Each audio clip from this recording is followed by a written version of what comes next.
Θα με βρεις σε παλιές φωτογραφίες. Άμα ψάξεις το πατάρι μες στις σκόνες, θα με βρεις και σε βιντεό ταινίες.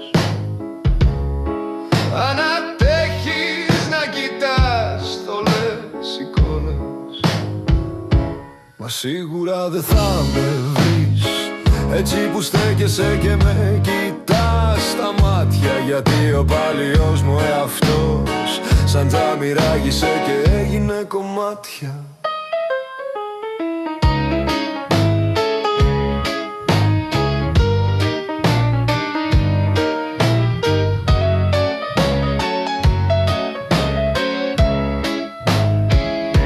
Θα με βρεις σε ωραίες ιστορίες,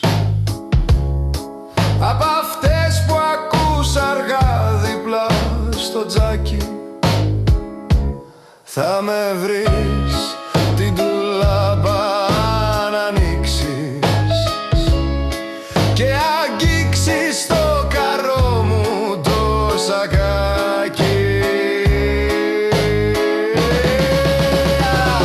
Μα σίγουρα δεν θα με βρεις έτσι που στέκεσαι και με κοιτάς στα μάτια. Γιατί ο παλιός μου εαυτός σαν τζάμι ράγισε και έγινε κομμάτια.